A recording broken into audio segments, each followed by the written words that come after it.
بدر فين حنا اليوم؟ حنا مطعم عياد للمأكولات. دخلنا الاخوان المحل اخويا تبارك الله، شوف فيه الطراس ايري داكشي زوين. المحل الاخوان كبير، فيه لتحت فيه لا طراس، فيه الداخل، فيه الفوق كما كتشوفوا. شوف الدجاج غوتي، الناس كتقلب على الدجاج غوتي. انا اخويا الشاورما، انا اخويا لي بيتزا، لي بلا، لي ساندويش، لي سالاد. اجي اخويا اجي نشوف. شوف لي اخويا تبارك الله المحل كما قلنا، والفوق الا بغيتي تجلس كلشي موجود تبارك الله، والمحل زوين. اجيو دابا نشوفوا اش الناس اشنو عندهم. اول حاجه الاخوان هو كيبان ليا لو منيو تبارك الله كلشي موجود عندهم. الناس اللي كتقلب على لي بلا، سواء لي بوكاديوس، لي بانيني، لي ستاكوس، الناس ديال لي بيتزا. شوف لي اخويا دابا نشوفوا السي عياد غيشرح لنا اكثر على هادشي ويعطينا حتى الاثمنه، حيت بزاف ديال الناس كيخافوا من الثمن. اجيو معاك. مرحبا السي كمال، مرحبا بك عندنا مدينه المحمديه في صناك عياد هنا في زنقه الناظور. 4 دجاج بليغيم ديالو بالروز فريت 30 درهم.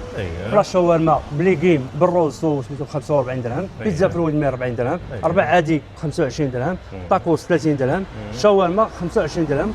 ومرحبا بكم المحل ديالكم هنا بمدينه المحمديه في زنقه الناظور. على بركه الله ناكلوا. بسم الله. سمحوا لي الخبز راه حيدوي الطبيب، ملي كنشوف هادشي ما كيبقاش خبز. بدر اجي عندي. سي كمال مرحبا بك. الله يعطيك الصحه. ودابا الاخوان وصلنا لوكاليزاسيون ديال المطعم عياد كما كتعرفوا المحمديه. هذه هي زنقه الناظور. كاينه الاخوان النافوره ديال القصبه، كتجي اخويا ديريكت. كاينه قهوه لاسكالا ومطعم عياد ورايا. ولا جيتي اخويا مرحبا بك.